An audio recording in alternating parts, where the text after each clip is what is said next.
cómo expresar a la juventud y a nosotros y a todos. El problema que individualmente, cuando un hombre engaña, pues se le llama un estafador. Cuando un hombre roba, un ladrón. Cuando un hombre mata a otro, un asesino.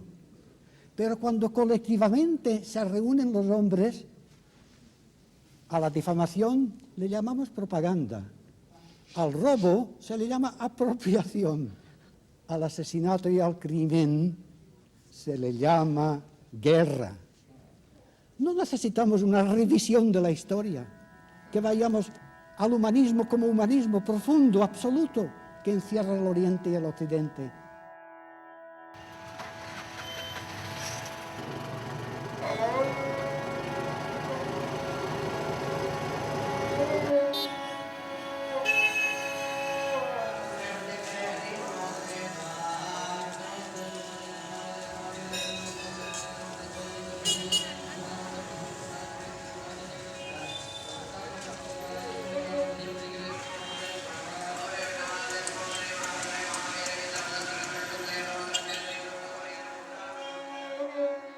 La religió, perquè funcioni, no pot ser una obligació.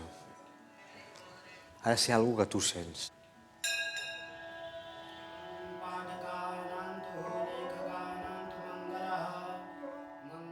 La religió aquí no t'exigeix la creença cega en un Déu, sinó més aviat una recerca interior d'aquest Déu interior que et permeti realment viure d'una manera plena, com bàsicament una recerca de l'alliberament.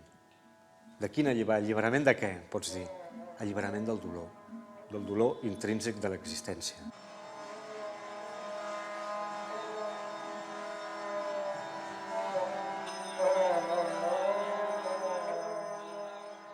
Aquesta seria una de les causes per les quals Occident s'ha tan atret per les religions orientals, per aquest element de recerca interior que hi ha.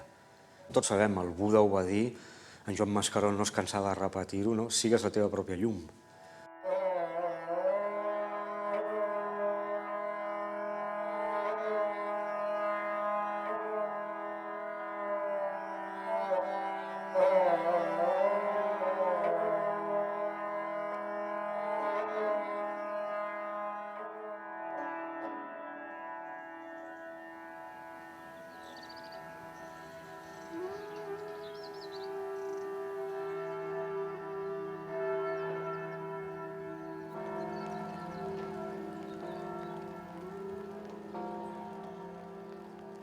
Fa uns quants anys, tot el món oriental no interessava a ningú, com el món islàmic no interessava a ningú. I el fet que aquests darrers anys hi hagi hagut una crisi de valors immensa de lo que se considerava la cultura i la religiositat europea, i en part això ha duit a valorar les espiritualitats orientals.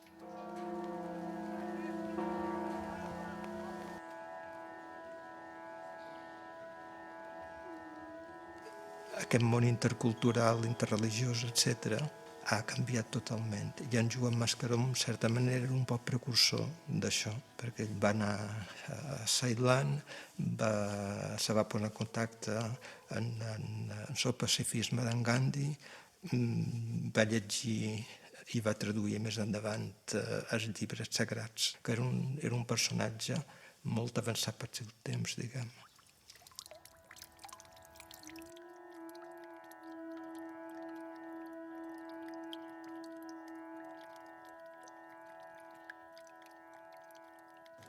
El vaig conèixer per primera vegada quan arribava el meu oncle, Joan Marc Ordines, i els de la Banca Marc, els parents i amics el rebíem, i aquest dia vaig anar i hi havia en Mascaró, que estava com silenciós, una mica apartat, i no sé com va ser que varen connectar, i parlant vaig dir, això és el professor aquell de la Universitat de Cambridge, i me'l van fer amics.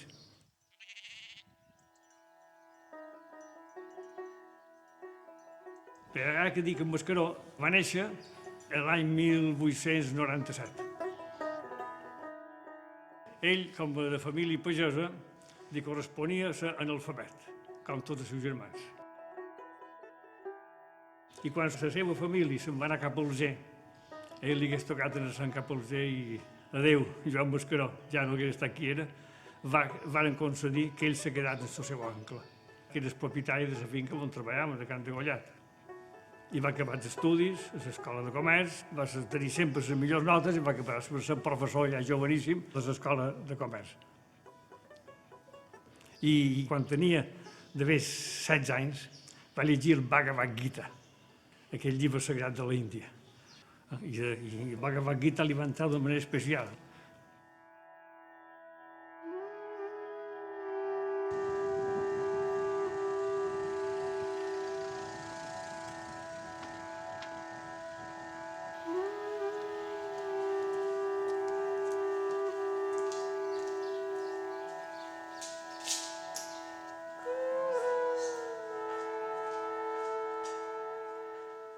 Yo leí la traducción del Gita cuando estaba en la universidad, en Lisboa, y me interesó el tema de la espiritualidad hindú, ¿no? Y la India.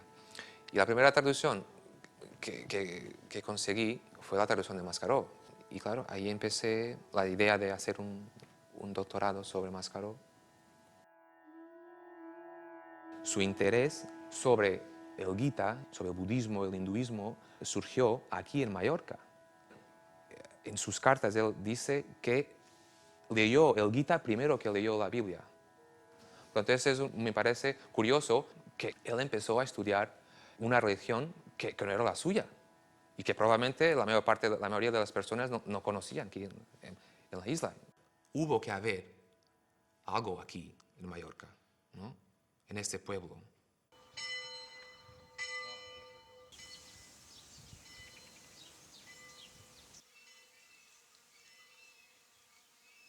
Santa Margalida hi ha pau, hi ha silenci, hi ha temps per pensar, hi ha temps per descobrir el propi jo. Una persona intel·ligent i introspectiva com ell va copsar la bellesa dels paisatges, es va fer preguntes sobre la bellesa, es va fer preguntes sobre l'infinit.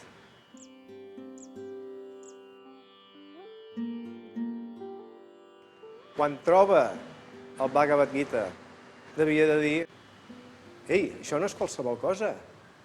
Què m'està dient? Jo penso que ell va voler saber més i va voler saber més i va voler anar a la font. Jo, si hagués tingut el coratge d'ell, també hagués après sànscrit. Per en comptes de llegir la versió d'ell, anar directament a la font original, no?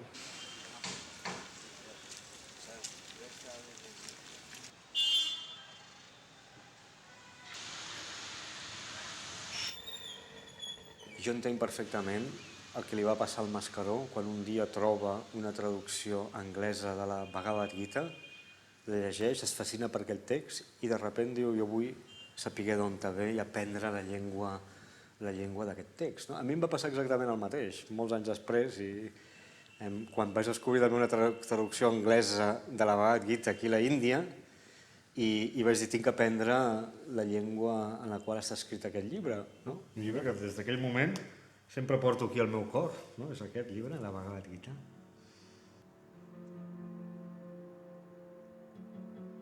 Con la ayuda de Juan Marc, decide viajar hasta Inglaterra como tutor del hijo de Juan Marc, se va a Cambridge y ahí, claro, tiene oportunidad de estudiar el sánscrito. Es una lengua fascinante, ¿no? Y Mascaró, claro, como otros intelectuales, escritores, probablemente la consideró una lengua mágica, ¿no?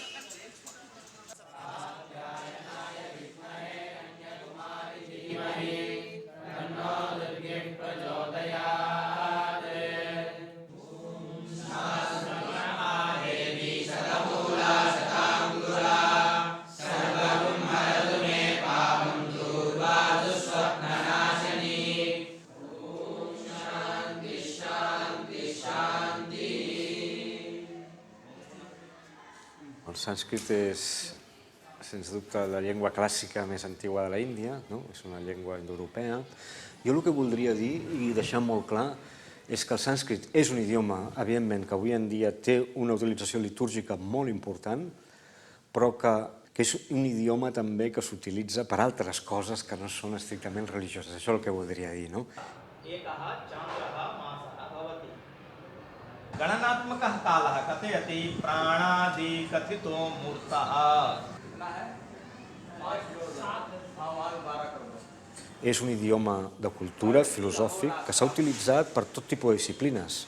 Tenim matemàtiques, gramàtica, tractats de l'arquitectura, de la doma de l'elefant, tractats d'erotisme. És curiós, no? Pensem en el sànscrit com algo molt secret i no ens adonem compte que el llibre més piratejat a l'internet el 2009 és un llibre originalment en sànscrit, que és el Kama Sutra. Pot semblar frívol, però és així. Pensem en el ioga. El ioga avui en dia no es practica perquè sigui indi, perquè sigui religiós, sinó perquè realment s'ha vist que té un benefici objectiu. I el ioga pertany a la tradició sànscrita, no?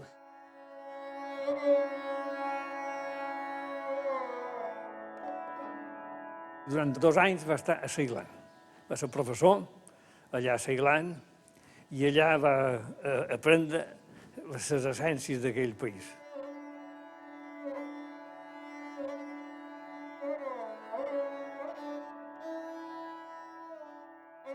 I quan va veure que la música del sànscrit li era tan familiar com la música dels camps de Mallorca, de la cançó de cera i del batre i això, ara estic capacitat per fer la traducció d'aquests llibres.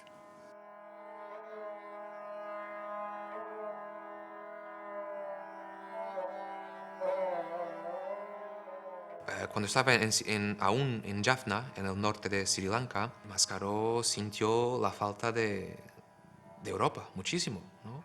No había los recursos que había en Europa.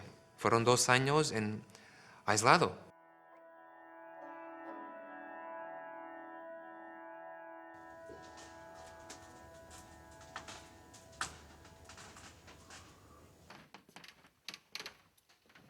Mon pare, que és en Francesc de Borja Moll, estava mirat de l'espiritualitat d'en Joan Mascaró.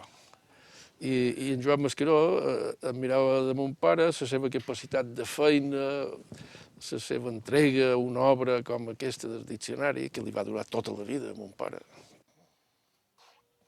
En Joan Mascaró era un entusiasta de l'obra del diccionari català-valencià-balear. Ell deia que era l'obra magna de la cultura catalana, que representava l'esperit del poble, i tenia un enorme interès perquè se publicés. Va fer feina contínuament per aconseguir ajudes per a la publicació i realment va ser bastant decisiu en bastants aspectes. Concretament en un, que va posar en contacte mon pare amb en Rafael Griera Plans, que era un home de negocis i que coneixia molta de gent.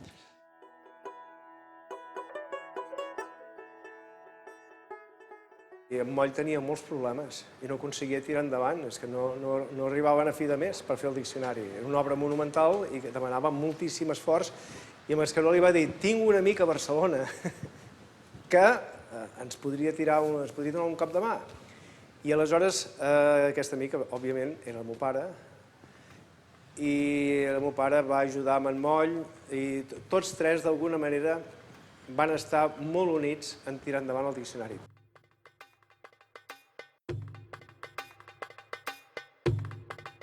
Després encara entra el meu pare, encara segueix en joc el meu pare, perquè el primer llibre que va escriure en Joan Mascaró va ser Lamps of Fire. Com fos, el meu pare va aconseguir finançar el Lamps of Fire i en Mascaró li va dedicar. És un llibre preciós, perquè hi ha hagut molts reculls en el món, moltes antologies, però no n'hi ha cap que sigui, com ho diria jo, or pur. Els hi va mostrar a tots que els valors de totes les religions són els mateixos. I va dir, Lamps of Fire, aquí el teniu, que tant se val que a un li diguis Déu, o li diguis Alà, o li diguis Jesús, o li diguis Krishna, o Brahma. Quina importància té.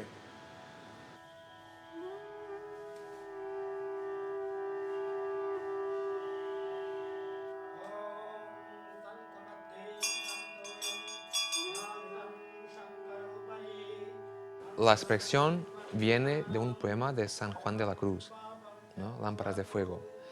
Mascaró utiliza esa expresión para el título de su antología de textos y sagrados, ¿no? Pero no son solo textos sagrados, son también textos de escritores de la antigüedad clásica, griegos y romanos también, ¿no? Y filósofos, ¿no?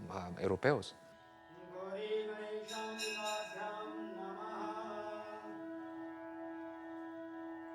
Él consideraba todas las religiones como provenientes de una misma fuente metafísica, pero todas eran distintas de su forma de ser. Había algo que unía a las religiones y que unía también a todos los seres humanos.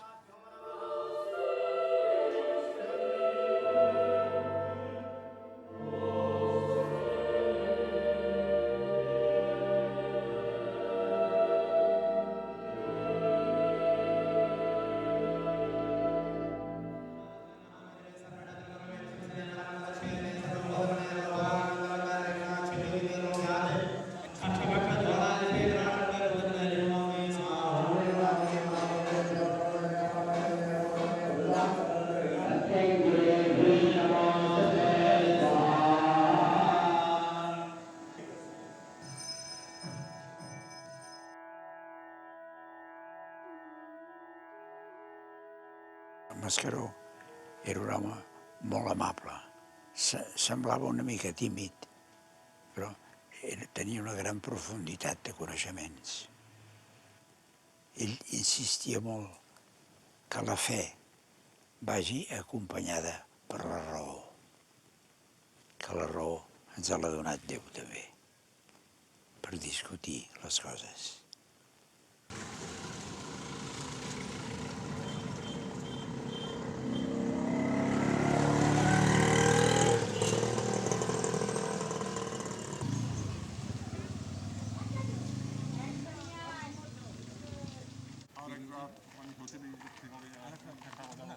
Other people have tried to do this, have tried to look at the different religious traditions of the world and have tried to extract the essential truths.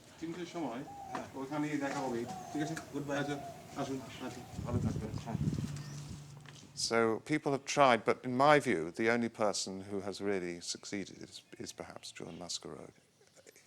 He would say things like, if science is regarded as one, there's only one science, it's done all over the world. So he would say, if science is one, why not religion? Why can't religion be one?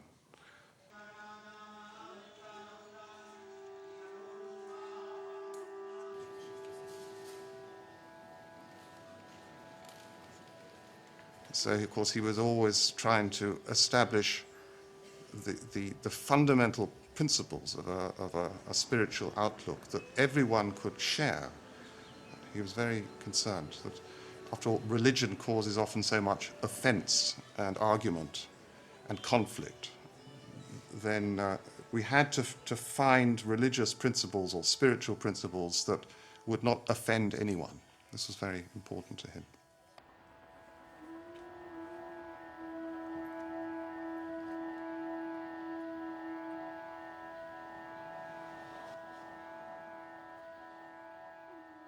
El sentit de Déu és igual a totes les religions.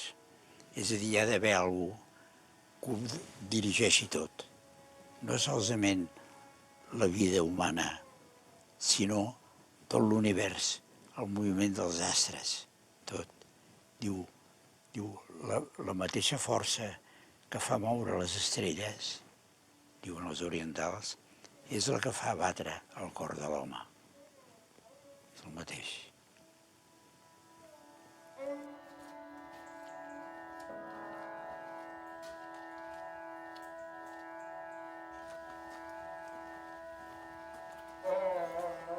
Les primeres traduccions del Bhagavad Gita que va publicar van ser trossos traduïts en català de l'època. Ell havia estudiat primer a Cambridge i llavors a Ceilan, que ell va estudiar i va fer feina, i llavors se va traslladar a Barcelona.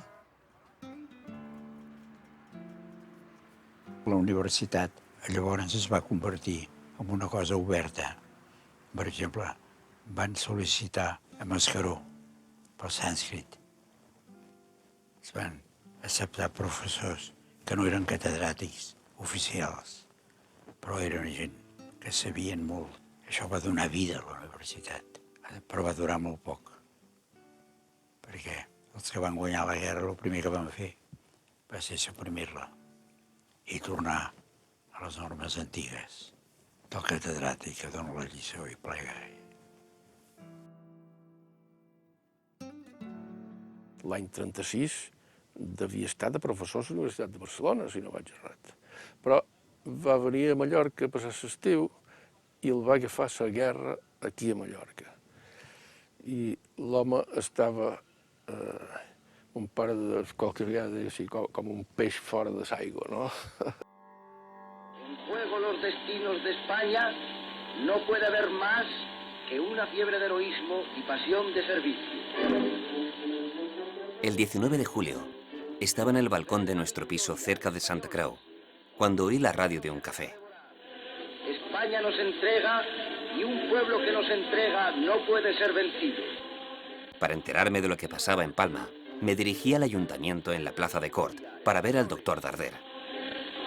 ¡Viva la República! En la plaza, antes de llegar a la puerta, dos hombres vestidos de paisano, de entre un grupo, todos armados con fusiles, me apuntan a la cara y me preguntan: ¿A dónde va usted? Venía a visitar al señor alcalde, respondí. ¿Qué alcalde?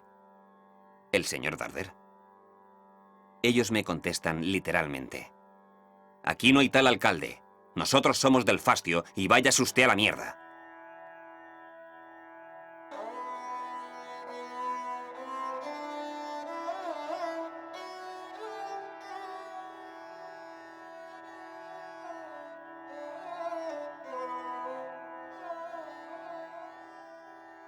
Se va trobar molt incòmoda en el clima que se va crear en el començament de la guerra. I llavors el que explica que convenia que se n'anés perquè deia el que pensava. En tot això, que va fer possibles per sortir i per tornar a Anglaterra, i del petit grup d'exiliats que hi va haver, perquè és que a Mallorca la gent, la majoria no se van poder exiliar perquè de Mallorca no en podien sortir. Mon pare va veure això, que era necessari treure'l de Mallorca, i varen autoritzar la sortida d'en Joan Mascaró i de son pare amb un barco. Però és que va anar primer a França i d'allà a Alger, que son pare vivia a Alger. Evidentment, el que varen fer és que varen quedar aquí, no estaven d'acord, és que allà, com a morts, i aguantar, no?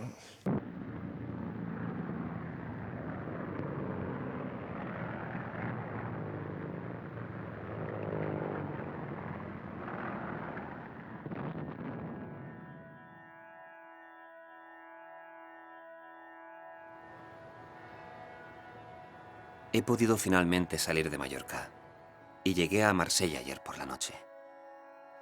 Qué placer respirar aire puro otra vez, después de todas estas largas semanas de opresión.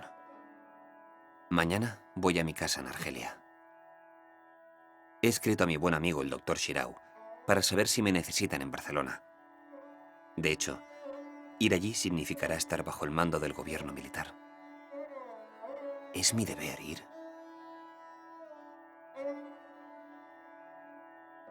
Encara que hagués volgut tornar a Barcelona no l'haurien volgut, perquè tots els que eren professors als anys d'esta república els varen depurar i si els consideraven esquerrans els empresonaven o els enviaven a un altre lloc o el que sigui.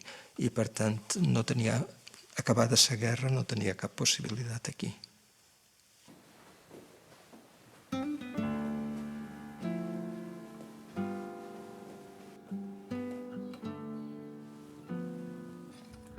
En Joan Mascaró considerava que en Joan Marc Ordines, el seu paisà de Santa Margalida, encara que era de més edat que ell, era la persona més intel·ligent que havia conegut. Deia que tenia la capacitat de concentració propi dels grans joguers. El que ells aconseguien a base de molts anys de meditació i d'exercici, ell ho tenia ja per naturalesa, de naixement. A la seva casa de Comberton tenia dues fotografies grosses, una del Mahatma Gandhi i l'altra de Joan Marc Ordines. Són les dues persones més intel·ligents que he conegut i tenen les mateixes fisonomia. Ho veus? Els Ordines, Gandhi, són ben igual, quasi tenen la mateixa cara.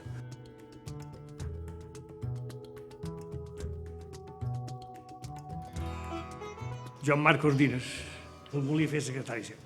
Podia ser el meu secretari, I en Mascaró diu, no, què cobres tu? I en Mascaró li va dir que cobres. Diu, imbècil, si fos el meu secretari, tindries casa, automòbil, xalet, cobraria el doble. Això el va posar en crisi perquè podria tenir una vida estupenda, que no li faltava res, o bé hauria de seguir el seu camí de fam i misèria fins que pogués trobar una ocasió en què les coses li anessin bé. I va triar aquest altre camí. Però diu que més tard, el Joan Marc Ordines el va enviar a cercar a Suïssa per fer-li unes consultes. I allò diu, mira, que t'he de pagar. Li va dir, Mascaró, res, jo el que voldria, perquè Mascaró després de dinar un puret li agradava, que em regalàs una caixó de puros d'aquests tan bons que vostè té. Diu, molt bé. Hi havia el director de la Banca Marques, que duia les empreses de Mallorca, en Tramulles. Diu, Tramulles, fes el meu quarto, en el comodí i du-me una caixa de puros. I en Mascaró va dir, si jo hagués estat el seu secretari, faria el mateix, li faria de criar, li faria la sabata en notes, diu, bé fet de no voler estar de no acceptar el secretari seu. Era un home humil, senzill, però lliure.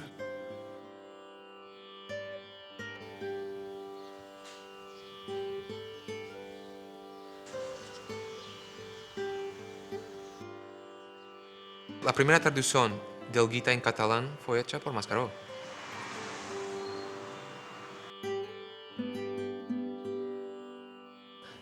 Pero con la guerra civil se fue a Inglaterra y claro, allí su lengua era el inglés. El exilio empezó en 1936. Y dice, duró un periodo de 10 años. Durante la Segunda Guerra Mundial no podía abandonar Inglaterra, no era permitido, era un ciudadano extranjero. Y claro, forma su vida allí. Cutting the arteries which keep the heart of Germany alive. London has been hurt during the night. La guerra civil me quitó para siempre la seguridad de una plaza universitaria y una vida normal en mi propia casa.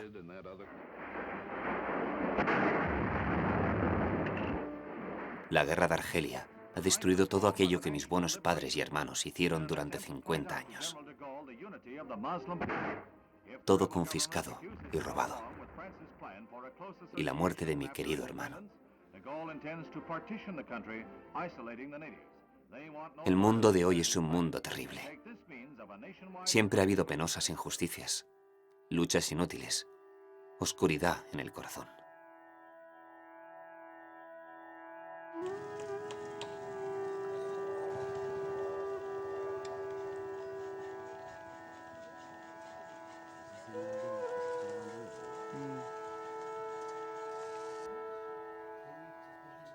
He was a man of peace.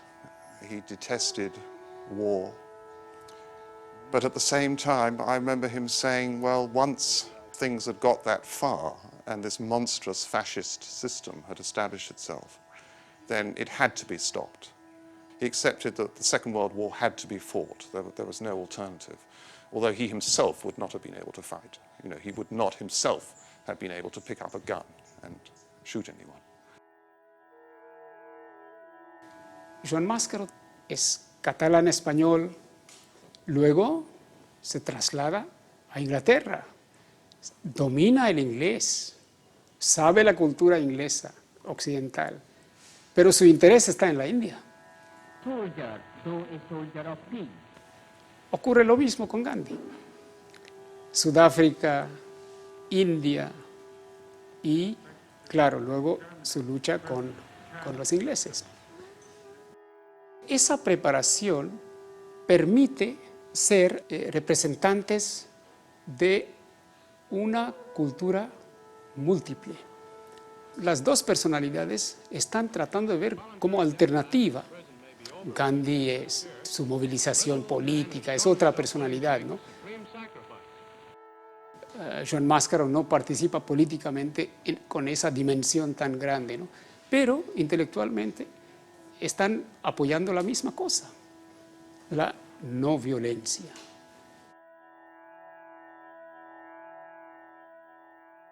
So the main difficulty with peace is that peace means accepting a world which is messy.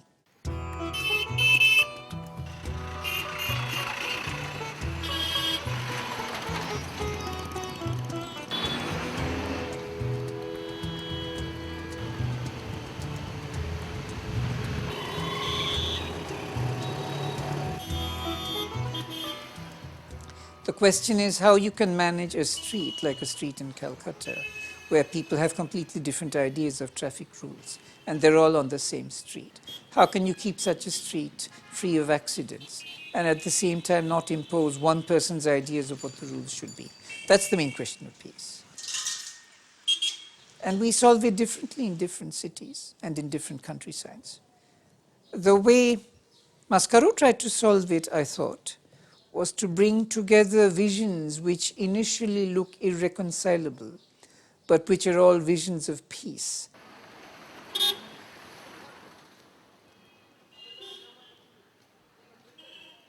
Lo que Máscaro tentaba decir era que esta transformación del mundo solo se puede alcanzar a través de la transformación del individuo, ¿no?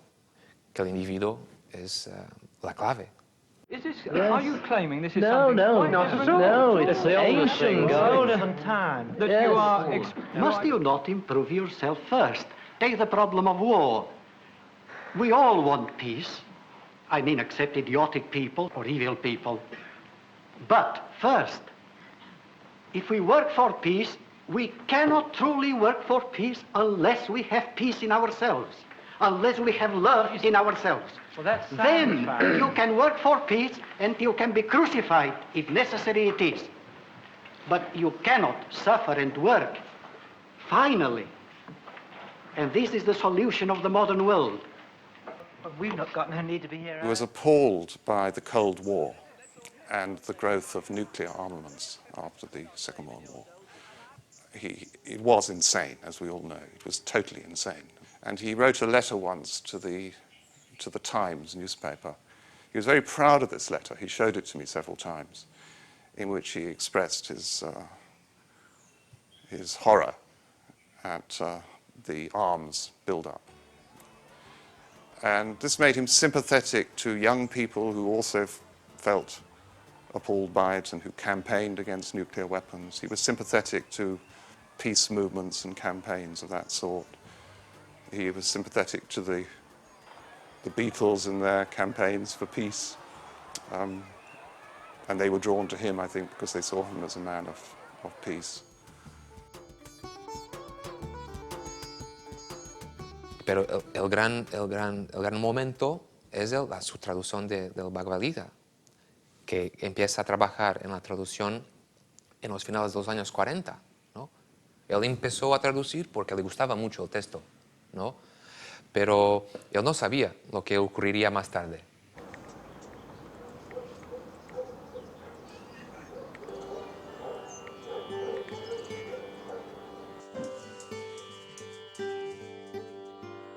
La traducció del Bhagavad Gita en Joan Mascaró del sànscrit a l'anglès, ell diu que hi va passar 20 anys. Fixa't, Però per ell cada frase, cada vers, cada paràgraf, cada paraula era motiu de reflexió i hi donava voltes dies i dies.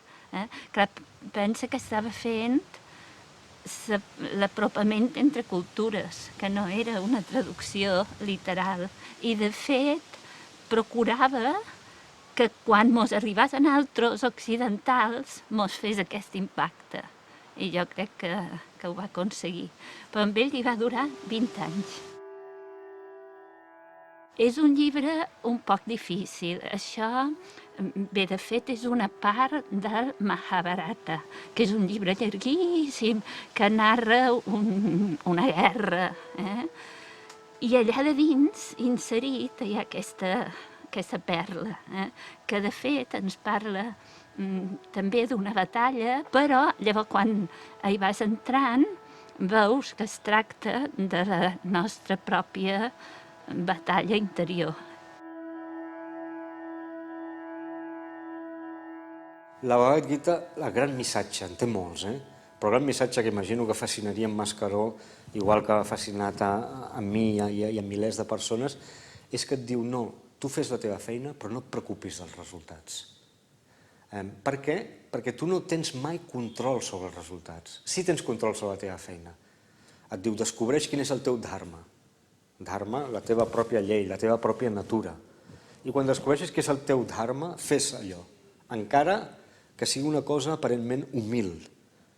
Aleshores, en Mascaró, evidentment, penso com molta gent li va passar, va descobrir la Gita, va descobrir un text realment que penso... Avui en dia, i és quasi, no vull rebaixar la Gita, però és un llibre, són llibres d'autoajuda, en el fons. Són llibres realment que tu, durant les crisis, durant els dubtes, els obres i et donen consells pràctics de com afrontar la realitat del món, no?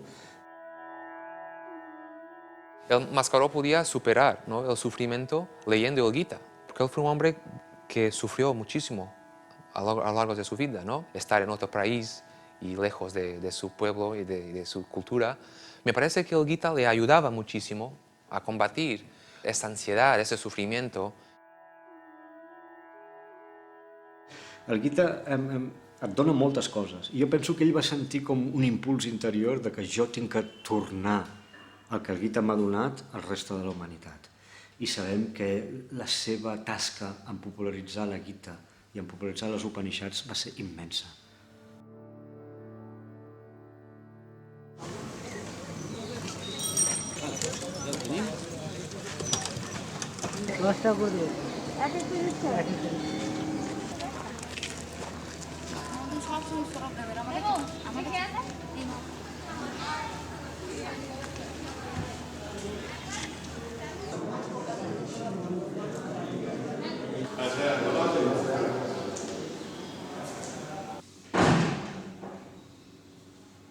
I must have first come here in the 1970s when I started to learn Bengali. Don't ask me why I decided to learn Bengali, but I did. So I was beginning to study India, and I read his translations, and they made a deep impression on me, like they have made on so many people. So I wrote him a letter and got a wonderful letter back in his beautiful handwriting. And that's how our correspondence and friendship began. And he must have invited me to Cambridge, to the village of Comberton, where he lived, just outside Cambridge. And so I went there, and that was the first of many, many visits.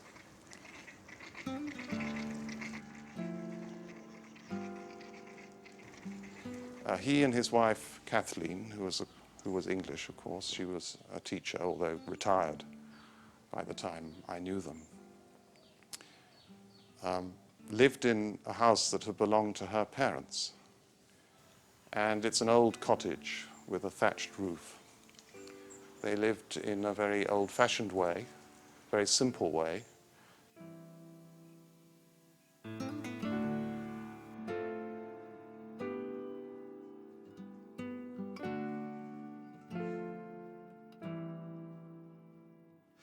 It was quite difficult to have a conversation with him. He just talked. But he talked in a fascinating way, a unique way. He was very interested that I was learning Bengali. He said this is the language of Tagore. He was a great admirer of Tagore. But there is this wonderful letter that Tagore wrote to him about his translation of the Upanishads. It came out first in a book called Himalayas of the Soul, and then Tagore had received the book and had been impressed and wrote a wonderful letter in which he said that this translation had got very close to the true meaning of these texts, and that his selection was a very wise and sensible one, that he had extracted from the texts what really mattered.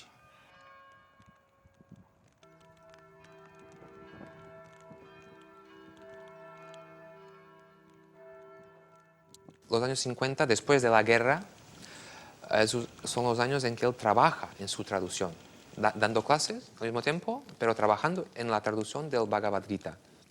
Y cuando la publica en 62, él habla muchas veces en sus cartas como fue un momento, uno de los más felices, ¿no?, de su vida, porque la publica, su primera producción, para una editora muy importante, ¿no?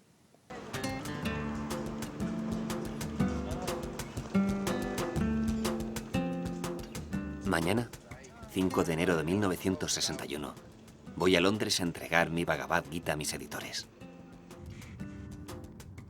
He acabado el trabajo que empecé en Mallorca cuando tenía unos 15 años.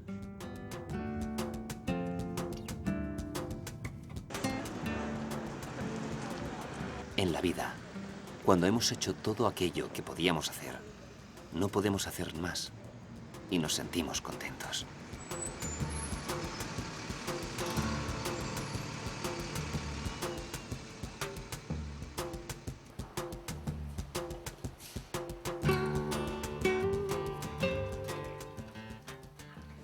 So all the people, almost everyone that E.V. Rue commissioned to translate for Penguin Classics in the 1940s and 50s and 60s were not academics. They were writers and amateur classicists or amateur translators. So Robert Graves is the most prominent among them, and Juan Mascaro fits very much into that tradition. But by and large, the actual original texts have remained, translations have remained valuable just because they're so readable. And Juan Mascaro's are exactly the same way. I mean, the fact that most of them have been in print for 40, nearly 50 years is down to that readability. I wouldn't be surprised if they stayed in print for many years to come.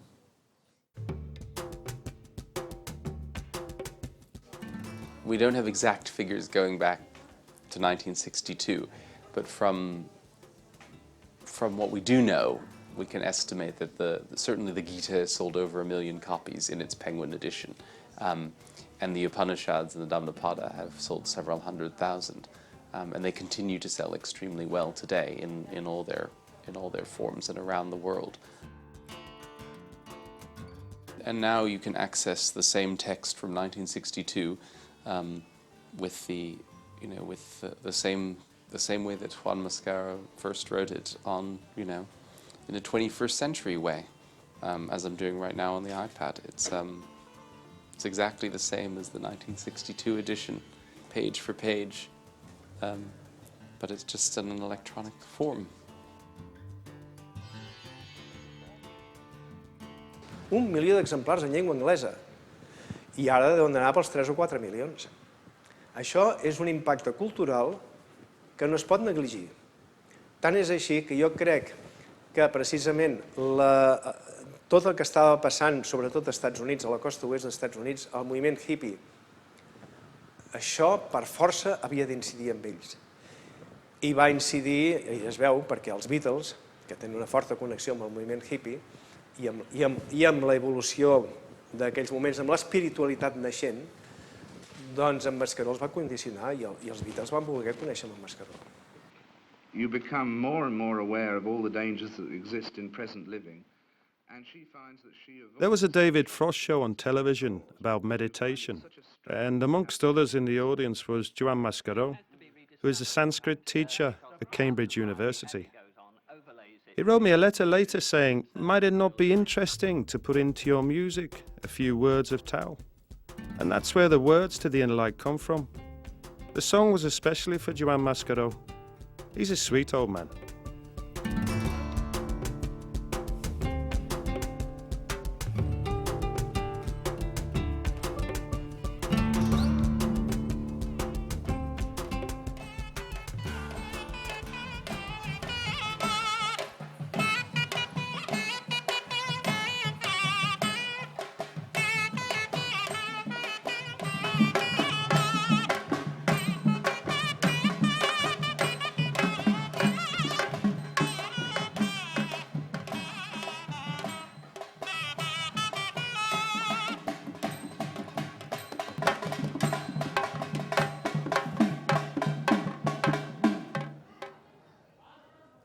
Pensem que els hindús creuen en 4 objectius de la vida humana.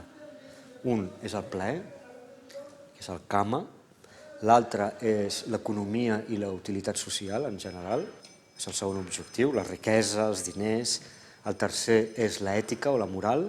I el quart és l'alliberament. Ells pensen que perquè la vida humana sigui plena s'ha d'adreçar a aquests 4 objectius. Si només vas pel plaer, doncs sí, tindràs plaer, però et mancarà alguna més. Si només vas pels diners, seràs un avar i un mesquí, però et mancarà igual l'amor. I si ets només un ser exclusivament moral, també et faltarà el plaer, també et faltarà el diner, tampoc és això, no?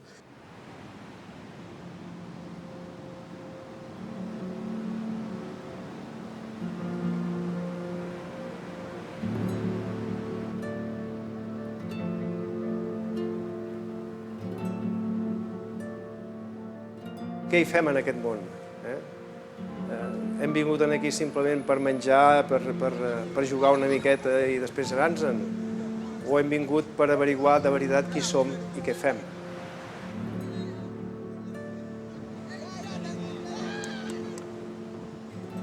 I la felicitat on la trobem? La broma és la del got de whisky, no? Diu, un got de whisky és molt bo. Doncs aleshores, pren-te'n 10. Si tan bo és, te'n prens 10. I esclar, no va. The thing is, what is the difference between a bliss experience through meditation and, assuming it's possible, a bliss experience through drinking, as I sound as though I'm doing at the moment, a bottle of whiskey? Because the bottle of whiskey one is relative. It could be relative bliss depending on how intoxicated you got. Whereas the meditation, you go beyond this ordinary experience that's on the relative level of experience. It's beyond that. How would you Well, as put true opposed to happiness? happiness from a bottle of whiskey and happiness from going in there. Isn't Well, that same again? a difference of words? A bottle of whiskey, I would say, gives us pleasure, gives us something transient. If I drink it, somebody else cannot drink it. But an experience of joy, even the experience of a poem or of a music, of contemplation of nature, we all can have it. And therefore, that higher experience, we call it joy, is the joy, and this joy grows higher and higher until we can find a joy in the very center of our souls, the joy of being and the joy of love. If for a moment we all have this feeling of love now, here, universal love, the millions or thousands of people who hear us would feel it. Yes, but what They is would a feel it feeling? now. What is We a would feeling? feel it. Right. And they will be one This with is us, it, and you see, we it's one all- with them.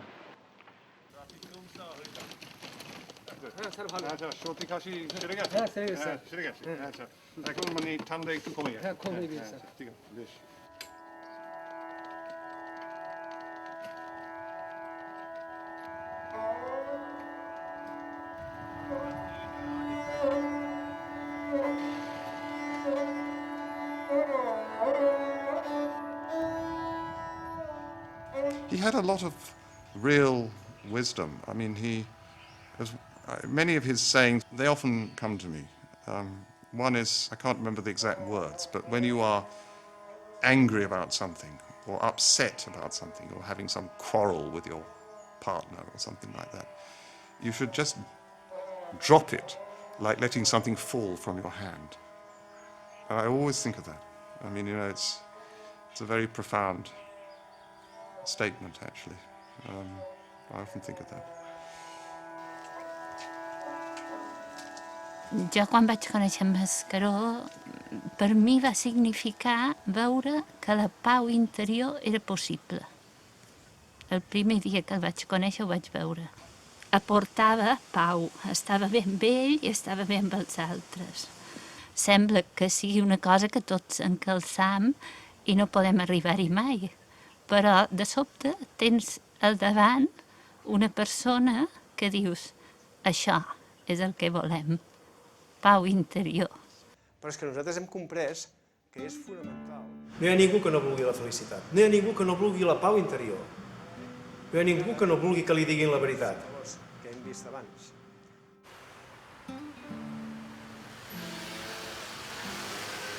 Com a consultor d'empreses, jo he vist moltes empreses i m'he anat adonant que els valors dels que parlava en Mascaró és el que de veritat es necessita perquè una empresa vagi bé.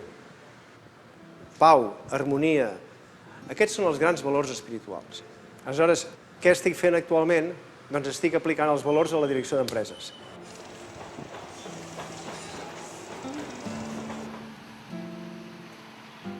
Estic fent conferències a Europa i també aquí a l'Índia. A mi en Joan Mascaró em va ficar el neguit de l'espiritualitat. I no només de viure-la jo mateix, sinó de transmetre-la en tot el que jo pogués.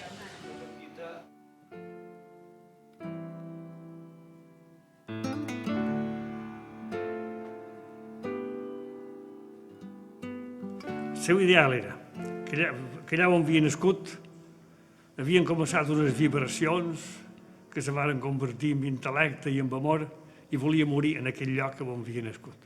Si podia ser, i ho diu una carta en Joan Marc Saravera, si pot ser vull morir a la mateixa habitació on jo vaig néixer. I va anar a veure si comprava Can de Gollat. La gent que hi havia, les propietats d'aquell temps, va prendre per un milionari anglès i li demanava per res 40.000 vegades més del que valia la finca. I ja va renunciar a això. Per això sí, va voler que l'enterrassin aquí a Mallorca i ho va demanar com a pobre i l'Ajuntament de Santa Margalida va traslladar el seu cos, el va dur i li va donar una tomba i va voler posar el seu ideal en català i en anglès, la llengua mare i la llengua que més estimava després de la llengua mare. I en català, venim de Déu, vivim en Déu i anem a Déu. We came from God, we live in God, we go to God.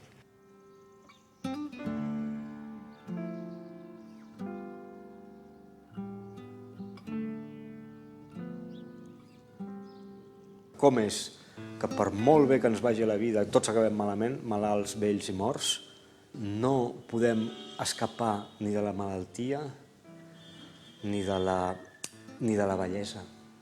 Llavors, vull dir, aquesta consciència de que la vida, el resultat final és dolorós, és el que porta realment a buscar una sèrie de religions on la pregunta principal és com a ésser humà, em puc alliberar del dolor i tenir una existència plenament feliç. I aquest és un dels motius més importants de la religió a la Índia.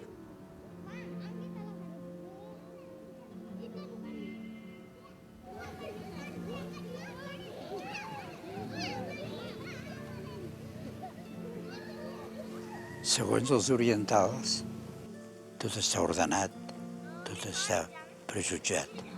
És a dir, el cercle de la vida és independent de la nostra voluntat. Un va néixer, va passar la infància, la joventut, la sexualitat, la maduresa, la bellesa i la mort. Jo sóc vell, no tinc futur. Sé que no tinc futur. El cos va desapareixent. Cada vegada m'hi veig menys, sento menys. Això s'ha d'acabar. Però hi ha alguna més que això. Estic segur. Hi ha alguna més. Hi ha alguna més.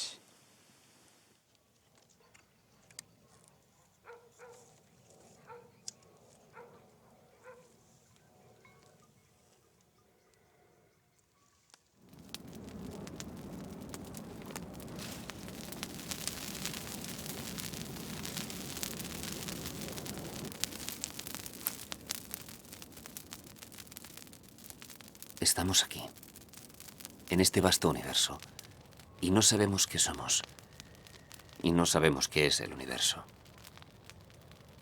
En el camino del hombre hacia el infinito, hay momentos en que el espíritu se llena con el gozo de una visión interior. Y cuando desde estas visiones de eternidad llegamos a considerar nuestras propias vidas, estas lámparas de fuego se convierten en una luz en la oscuridad y un refugio en la tormenta.